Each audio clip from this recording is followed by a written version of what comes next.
Nari stood in her quarters on the military base and stared at the empty spot on her shelf. Her hairbrush was gone. Again. This was the third time this week.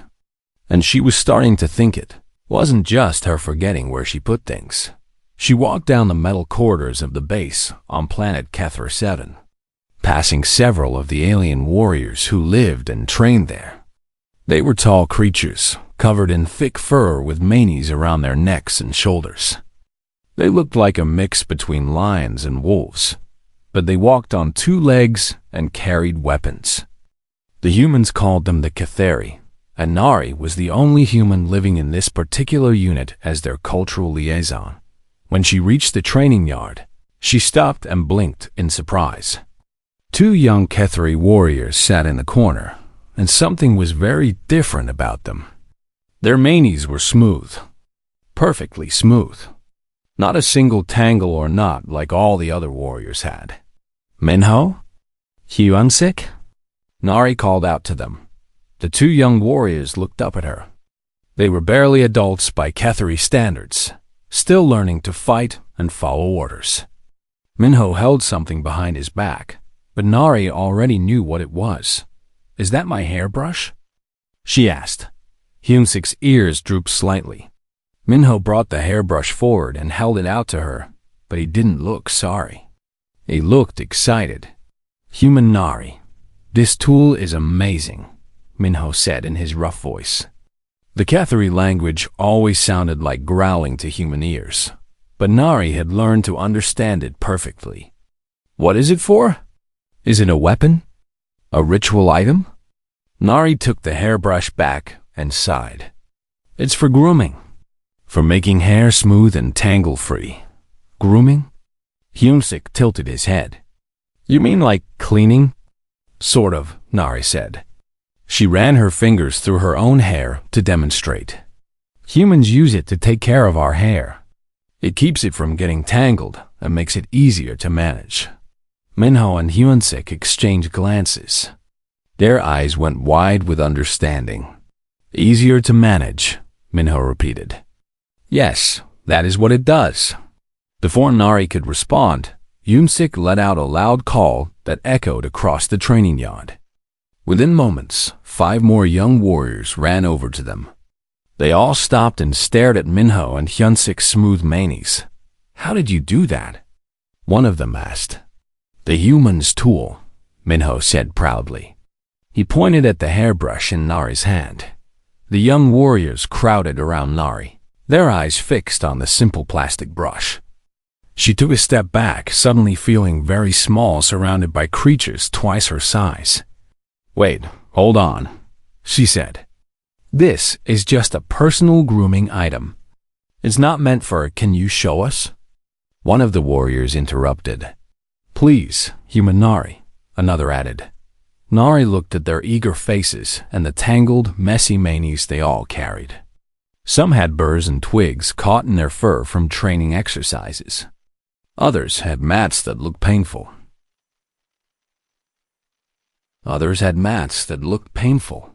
She had always wondered why the Ketheri didn't groom themselves better, but she assumed it was a cultural thing she didn't understand. "Okay," she said finally, "but just a demonstration." She spent the next hour brushing out the manes of 6 young warriors. Each one sat patiently as she worked through the tangles, and each one looked amazed when she finished. Their manes were smooth and flowing, no longer sticking out in every direction. "I can move my head faster," one warrior said, twisting his neck back and forth. "My equipment doesn't catch on my fur anymore," another observed. Minho ran his claws through his groomed mane and made a sound that might have been a purr. "I feel like I could fight better now, cooler, more focused." The other young warriors all wanted to try the brush themselves. They passed it around, attempting to groom each other with varying levels of success. Some pulled too hard. Others didn't understand the right angle to hold it. But they were all determined to figure it out. Nari watched the chaos unfold and rubbed her temples. This was getting out of control fast. By the end of the day, her hairbrush had gone missing again. She found it in the sleeping quarters where the young warriors bunked together. 3 of them were taking turns trying to brush a 4th warrior's mane. They were doing it all wrong, pulling and tugging. But the warrior being groomed didn't complain. "We need more of these tools," Hyunsik said when he saw Nari standing in the doorway. "They're called hairbrushes," Nari corrected. "And they're personal items. You can't just take mine whenever you want." "But there is only one," Minho pointed out. "And many of us who need grooming." Nari picked up her hairbrush and held it protectively. "I'll see what I can do. But you need to ask permission first. And you need to clean it after you use it." The young warriors all nodded eagerly. They looked at her hairbrush like it was some kind of magical artifact instead of a simple tool that cost 3 credits at any human market. As Nari walked back to her quarters that night, she passed several older warriors in the corridors. They stared at the younger ones with their smooth, groomed manes. Some looked confused. Others looked disapproving. One older warrior growled something under his breath about cubs and their foolish vanity. Nari had a feeling this hairbrush situation was about to become much bigger than she expected. She just hoped it wouldn't cause too many problems. She was wrong about that. 3 days later, Commander Taein stood in the morning assembly and tried not to stare. Half of the young warriors in his squad had perfectly groomed manes. The other half looked like they always did, with messy fur sticking out in all directions. The groomed ones stood straighter, looked more alert, and seemed ready for anything. Taeyin was an old warrior. He had scars across his muzzle and gray streaks in his dark mane. He had fought in 12 campaigns and earned every rank through blood and discipline. He did not understand what was happening to his squad. "What is this?" he asked his second-in-command, Jiwon. Jiwon was a female warrior, smaller than the males, but twice as fierce. She looked at the young warriors, and her tail swished with something that might have been amusement.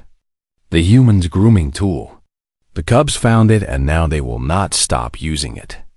"Grooming," Taeyin repeated the word like it tasted bad. "Warriors do not groom for appearance. We are not pets." "No," Jiwon agreed. "But watch them during training today." Training began with combat drills. The warriors paired off and practiced their fighting techniques. Taeyin watched closely, looking for any sign that this grooming nonsense was making his warriors weak. But that wasn't what he saw. Minho moved faster than before. His groomed mane didn't catch on his armor straps. When he spun to dodge an attack, his fur didn't whip into his eyes and blind him for a crucial second. He stayed cool and focused, not stopping to scratch at an itch from tangled fur. Hyunsik fought better too. His equipment sat properly on his shoulders instead of catching on matted fur. He could turn his head quickly to check his surroundings without his mane pulling against knots. The ungroomed warriors fought well, as they always did. But Taeyin noticed them stopping more often to adjust their gear or shake fur out of their faces. One warrior kept scratching at what looked like a painful mat behind his ear. By midday, the groomed warriors had won 60% of their matches. Taeyin kept careful count. "It is just chance," one of the older warriors said. "Grooming does not make you fight better." But Taeyin wasn't so sure. That evening, he found Nari in the base laboratory where she did her research. She looked tired. Dark circles showed under her eyes. "Commander Taeyin," she said when she saw him, "if you're here about the hairbrush situation, I'm trying to order more from the supply depot. But they think I'm joking when I request 500 grooming tools for warriors. I need to understand something," Taeyin said. He sat down, which took effort because the human furniture was too small. "Does this grooming truly improve performance? Or is it just making my warriors vain?" Nari rubbed her eyes. "On Earth, soldiers keep their hair short or tied back. It's practical. Long hair can get caught in equipment, obstruct vision, and cause overheating. Your species has manes that are much thicker than human hair. Without proper care, they probably cause lots of small problems that you just learn to ignore. We do not ignore problems, Taehyun said with a growl. Not on purpose, Nari agreed quickly. But if you've never known anything different, how would you know it's a problem? It's like fighting with a small stone in your boot. You can do it, but you fight better without the stone. Taehyun thought about this. He thought about his own mane, which he kept short and simple. But even short, it tangled sometimes. It caught on things. In hot weather, the mess of it made his neck sweat and itch. "Show me," he said. Nari blinked. "Show you what?" "This grooming." "On me." Nari looked nervous, but she nodded. She pulled out her hairbrush and gestured for Taehyun to lower his head. He did, feeling foolish. If any of his warriors saw him doing this, he would never hear the end of it. The brush touched his mane and pulled through it. The first stroke hurt. There were more tangles than he realized. But Nari was patient, working through each knot carefully. After several minutes, the brush started gliding smoothly through his fur. Taehyun felt the difference immediately. His mane felt lighter, cooler. When he moved his head, nothing pulled or caught. The constant low-level discomfort he had lived with for years was simply gone. This is, he struggled for words, acceptable. Nari smiled. I'll mark that down as a victory. Over the next few days, more warriors tried grooming. They did it secretly at first, embarrassed to be seen caring about their appearance. But the results were impossible to hide. Woo Jin, the squad's tactical specialist, started grooming his mane after his helmet finally sat properly on his head for the first time in months. Jiwon tried it when she thought no one was watching and discovered she could wear her communications equipment without it pulling on matted fur. The traditionalists complained loudly. They said grooming was weak, that it made warriors look domesticated, that battle should be uncomfortable. Discomfort built character, they claimed. But then came the tactical exercise. Two squads competed against each other in a mock battle scenario. One squad was mostly groomed warriors. The other was mostly traditional. The groomed squad won decisively. They moved faster through difficult terrain. Their equipment didn't fail or shift. They maintained focus in the heat without stopping to scratch and adjust. When the exercise ended, they weren't exhausted from fighting their own fur along with the enemy. That night, Commander Taehyun found a line of warriors outside Nari's quarters. All of them waited patiently, hoping to borrow the hairbrush.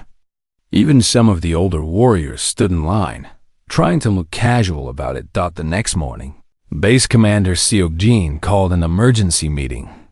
Seok-jin was not Kethari. He was from a different species, smooth-skinned and administrative. He looked at Taehyun with his large, unblinking eyes. "Commander, what is happening with your squad?" Seok-jin asked. "I have reports of warriors fighting over a human grooming tool. I have supply requests for 500 brushes. I have complaints from traditionalists. I have other units asking for access to this grooming technology. Please explain."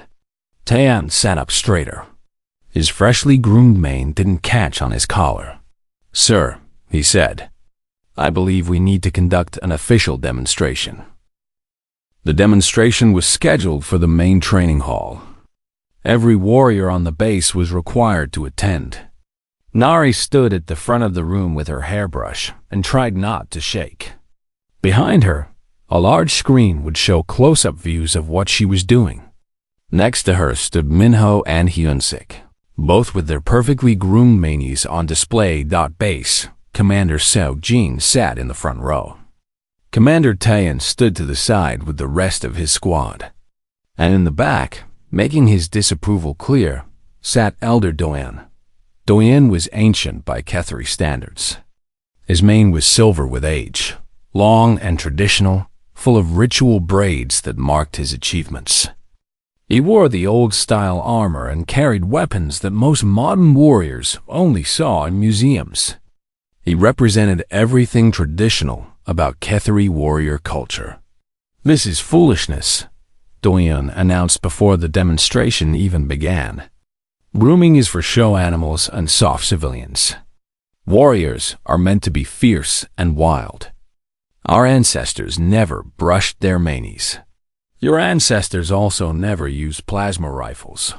Nari heard Jiwan mutter from the side. "Nah." I cleared her throat and began. "This is a standard human hairbrush. Humans use it daily to maintain our hair.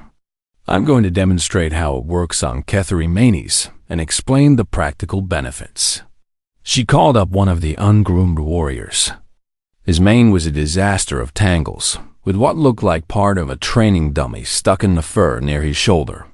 She started brushing, and the screen showed each stroke in detail. "Tangled fur traps heat," Nari explained as she worked. "It creates hot spots that cause discomfort and distraction during combat. Untangled fur allows airflow and better temperature regulation." She worked through a particularly bad knot. The warrior winced but stayed still. Tangled manes catch on equipment. Straps, buckles, weapon slings, all of these can snag on matted fur. This creates gear failures and dangerous situations. She demonstrated by having the warrior put on his chest armor. Before grooming, the straps caught and twisted. After grooming, they lay flat and secure. Peripheral vision is compromised when mane fur falls into the eye line during combat movement. She had the warrior practice combat turns. Without grooming, his fur whipped into his face with every fast movement. After grooming, it flowed smoothly back. The assembled warriors watched in silence. Even Doyan paid attention, though his expression remained stern. Finally, Nari said, finishing the grooming, "Matted fur creates skin problems. Parasites, infections, and painful sores that warriors often ignore because they are trained to endure discomfort. But discomfort that can be easily prevented should be prevented. That is not weakness. That is efficiency." She stepped back. The groomed warrior looked completely different. His mane shone. His equipment sat properly. When he moved, everything flowed smoothly together. Doyan stood up. "You make it sound very practical, human. But you ignore the cultural meaning. A Ketheri warrior's wild mane shows their fierce nature. It is part of our identity. To tame it is to tame ourselves." "With respect, Elder Doyan," Commander Tayan spoke up. "Our ancestors also believed that bathing before battle was bad luck. We changed that tradition when we understood hygiene. Tradition should serve us, not control us. This is different," Doyun argued. "This is about who we are as a species." Before anyone could respond, the doors to the training hall burst open. Nari's friend Hana rushed in, pulling a large cargo container behind her. "Sorry I'm late," Hana said cheerfully. She was the other human on the base, working in communications. She had been on leave for the past month and just returned. "I heard about the hairbrush crisis and brought supplies." She opened the container. Inside were dozens of brushes, combs, and other grooming tools. "I hit every human supply store at the last port," Hana explained. "Figured you'd need these." The warriors stared at the container like it held treasure. Several of the younger ones started moving toward it before their commanders barked. "Orders to stay in formation." Hana looked around at all the Ketheri and grinned. "Wow, you weren't kidding about the battle manes thing. They look amazing." Doyen made a disgusted sound. "See? The humans think of us as pets to be groomed and decorated. This proves my point." "No," Hana said seriously, her smile fading. "We think of you as professional soldiers who deserve functional gear and practical solutions to preventable problems. If you had tech that would make human soldiers more effective, you'd share it, right? This is just sharing tech that happens to be low-cost plastic instead of advanced weapons." The base fell silent. Nari realized every warrior was thinking about Hana's words. Base Commander Seok-jin stood up. I am calling for a vote among all squad commanders. Should grooming be banned, tolerated, or officially adopted into warrior protocols? That is not necessary, Doyan said. I am the elder. My word should be enough. With respect, elder, this is a military base, not a traditional clan hall, Seok-jin replied. Military efficiency is our priority. Commanders will vote tomorrow at dawn. Until then, grooming is neither required nor forbidden. Warriors may choose for themselves. The meeting ended in chaos. Warriors surrounded Hana's supply container. Arguments broke out between traditionalists and the groomed warriors. Someone started a chant of battle manies that was quickly shouted down by opposing voices. Nari slipped away to her quarters, exhausted. She found Jiwon waiting outside her door. That was well done, Jiwon said quietly. The demonstration. Thanks. I hope it was enough. Jiwon's tail flicked. Between us, I have been grooming secretly for 2 days. It has changed everything. I can finally wear my communications headset without pain. But if Doyan wins this vote, I will have to stop. What do you think will happen? Nari asked. Jiwon looked back toward the training hall where voices still argued. I think tomorrow we'll decide if we move forward or stay in the past. And I think the past is about to lose. But what if there's a raid or an attack before the vote? Nari wondered. What if something happens that changes everything? Jiwon's ears perked up. Do you know something? No, Nari said. Just a feeling. But feelings, she would learn, could be very accurate. The attack came 4 hours before dawn. Nari woke to the sound of alarms and the feeling of the base shaking beneath her. She rolled out of her bunk and grabbed her emergency gear, her heart pounding. Through her window, she could see plasma. Fire lighting up the night sky. Raiders. They must have tracked. A supply shipment to the base. She ran to the command center, where Base Commander Seok-jin was already coordinating the defense. On the screens, she could see enemy ships circling and ground forces trying to breach the outer walls. All squads deploy, Seok-jin ordered. Taeyeon, take your warriors to the east wall. Doyan, you have the west approach. We need to hold until reinforcements arrive.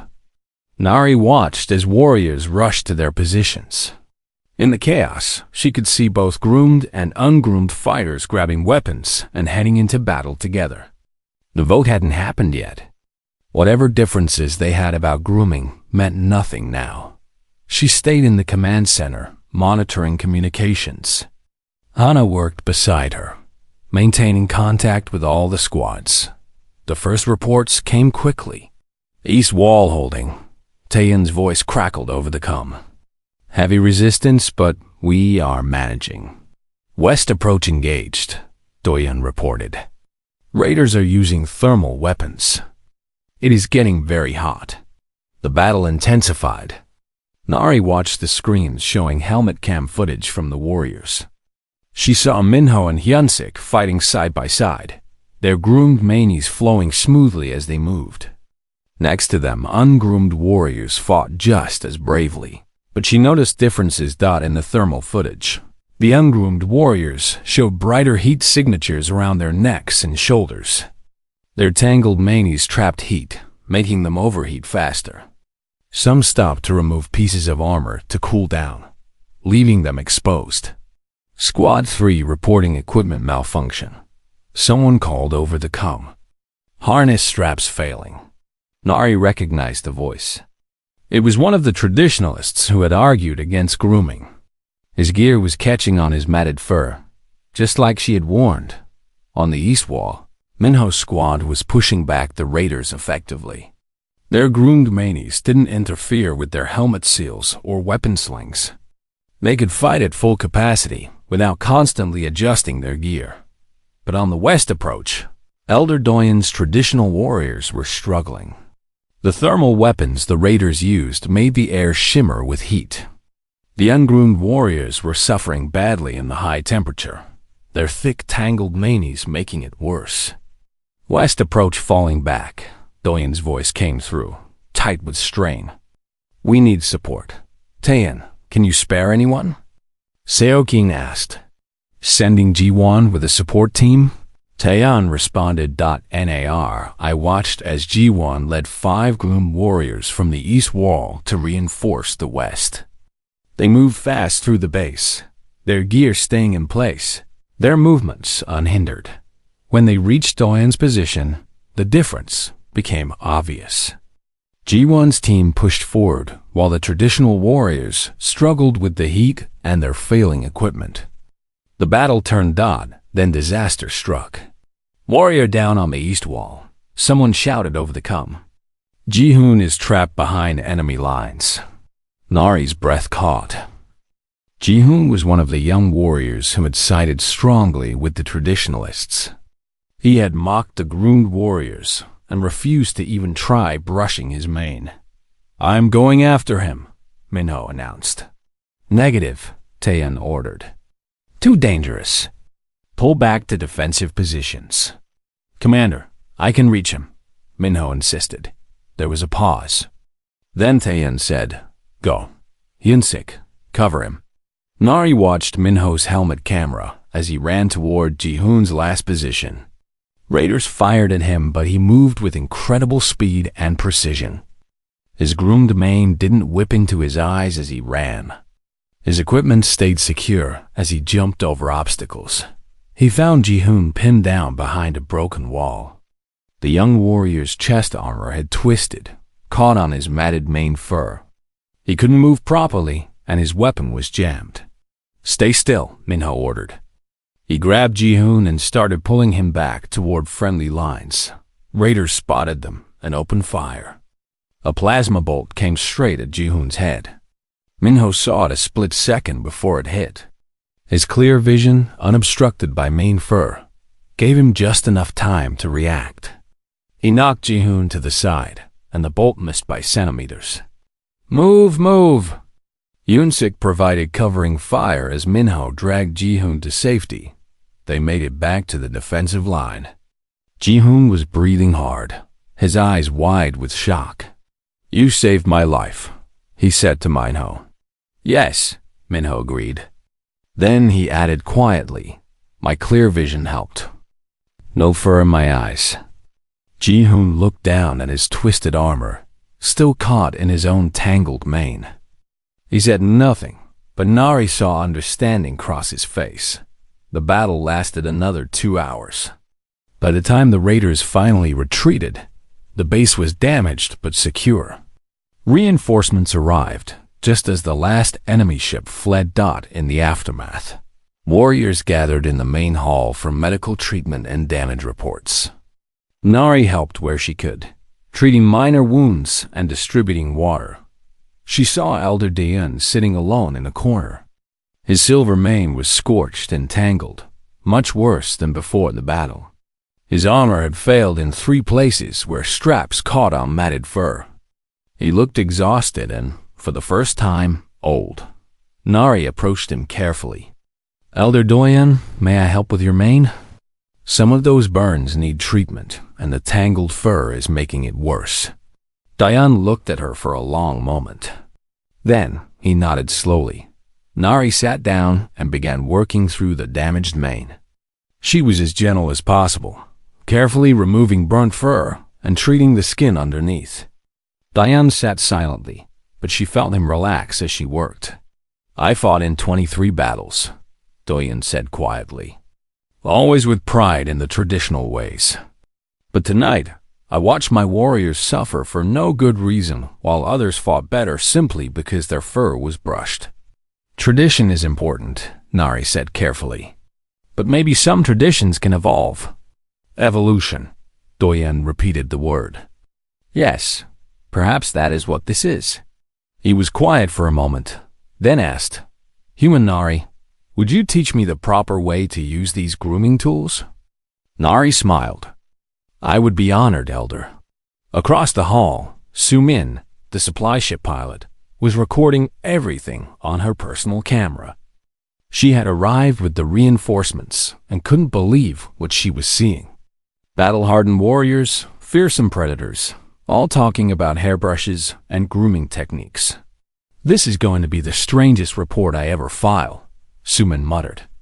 But she kept recording, knowing that what happened here tonight would change things far beyond this one base. The vote never happened. By the time dawn came, there was nothing left to vote on. Every warrior on the base had watched the battle footage. They saw the performance differences. They saw Ji-hoon nearly die because matted fur blocked his equipment. They saw Minho save him with vision unobstructed by tangled mane. They saw Elder Doyen's traditional warriors struggle while the groomed teams adapted. The evidence was clear and impossible to argue with. Base Commander Seok-jin called another meeting that morning. This time, nobody argued. Nobody complained. Even the most traditional warriors sat quietly, their damaged and burnt manes a stark reminder of what had happened. "The matter is settled," Seok-jin announced. "Grooming will be adopted as official protocol for all warriors. Human Nari will develop a training program. Each warrior will be issued proper grooming tools. This is not a request. This is an order." The room was silent for exactly 3 seconds. Then someone started clapping. Others joined in. Within moments, the entire room erupted in approval. Warriors who had fought against the idea just days ago now nodded their agreement. Elder Do-yoon stood up. Everyone fell silent, waiting to hear what he would say. "I was wrong," Dayan said simply. His voice was strong, despite his exhaustion. "I let pride and tradition blind me to practical truth. A good warrior adapts. I failed to adapt, and my warriors paid the price. This will not happen again."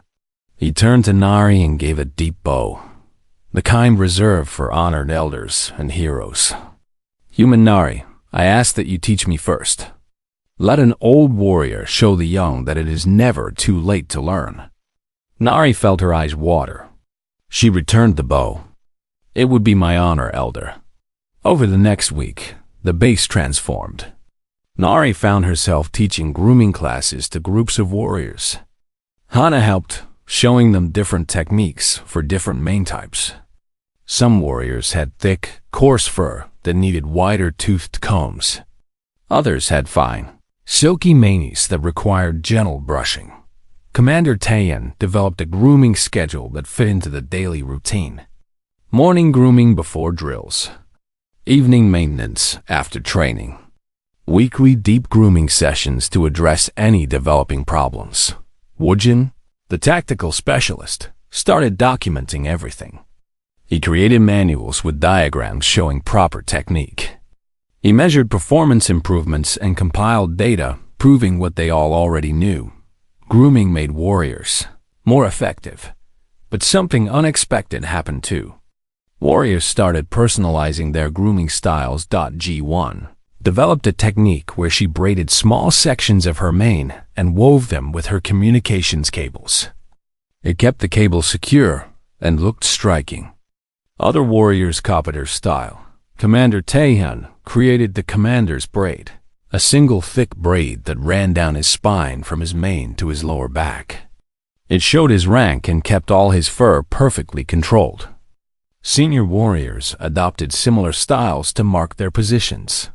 Elder Daeyeon worked with Nari to develop battle braids that incorporated traditional patterns with modern grooming. Each braid pattern told a story of achievement or honor. Young warriors earned the right to wear certain braids through their deeds. Minho and Hyunsik, the ones who started it all, were celebrated as innovators. They received commendations for improving warrior effectiveness through cultural exchange.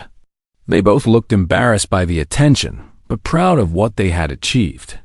"We just borrowed a hairbrush," Minho said when asked about it. "You did more than that," Taeyeon told them. "You showed that good ideas can come from anywhere, even from things that seem small and unimportant." News of the battle manies spread beyond the base. Schumann's footage had gone viral across the military networks. Other units started asking questions. How did it work? Could they get grooming tools too? Would humans train their warriors? Nari found herself giving video presentations to commanders from a dozen different bases. Requests flooded in faster than she could answer them. The simple hairbrush had become the most requested piece of equipment in the sector. I need to order 5,000 brushes, Hannah said one evening, looking at her supply requisitions. 5,000. For warriors. This is insane. This is humanity's contribution, Nari replied. Not weapons. Not tactics. Basic practical solutions that improve daily life. A message came through from Ketheri High Command. They wanted Nari to travel to the capital world and present the grooming protocols to the Warrior Council. They wanted to adopt battle manies as standard across the entire Ketheri military. They are calling you to the homeworld, Tayan said with something like awe. That is a great honor. Few outsiders are ever invited. Nari felt overwhelmed. I just showed them how to use a hairbrush. You showed them how to be better warriors, Tayan corrected. You showed them that change is not weakness. That is worth more than any weapon. Other alien species started paying attention too. If grooming improved Ketheri warriors, what other simple human solutions might help them? Requests came in for human consultants on everything from equipment design to meal planning to sleep schedules. Humans, it turned out, had spent thousands of years figuring out practical solutions to everyday problems. And those solutions had value far beyond Earth. 3 months after Minho first borrowed Nari's hairbrush, she stood in the base plaza and watched a graduation ceremony. 50 young warriors were completing their training and receiving their first assignments. Every single one had a perfectly groomed battle mane, styled according to their squad traditions. Ji-hoon was among them. The young warrior who had once mocked grooming now wore an intricate pattern of braids that marked him as a tactical specialist. He approached Nari after the ceremony. I wanted to thank you, he said quietly. During the raid, I almost died because I was too stubborn to listen. You and Minho saved my life. I will not forget that. What matters is that you learned, Nari said. That is what makes a good warrior. Elder Doyen walked past with a group of young trainees. His silver mane was groomed into an elaborate pattern of honor braids that told the story of his 23 battles. The young warriors followed him, listening raptly to his teachings. Remember, Doyen told them, tradition gives us strength, but adaptation gives us survival. A warrior must know the difference. Nari smiled. The old warrior had become the strongest advocate for battle manies, teaching others with the same passion he had once used to oppose change. That evening, Nari sat with Hana in the mess hall. Around them, warriors ate and talked and laughed. Their groomed manies shone in the light. Each warrior wore their style with pride. Do you think they understand what really happened here? Hannah asked. What do you mean? That this was never really about hairbrushes, Hannah said. It was about being willing to learn from each other. About setting aside pride to accept help from unexpected places. That is the real lesson. Nari watched Minho and Hyunsik teaching a new group of young warriors proper brushing technique. She saw Commander Taeyeon and Jiwon planning the next training schedule together. She saw Elder Doyen sitting with Ji-hoon, sharing stories of battles past and future. I think they understand, Nari said. Maybe not in words, but they live it every day. Her datapad chimed with another message. More bases requesting training. More species asking about human practical solutions. More requests than she could possibly handle alone. But that was okay. She would train others to teach. The knowledge would spread. And humanity's reputation in the galaxy would grow. Not because they were the most violent or the most advanced, but because they solved problems that others had learned to simply endure. So, what is next?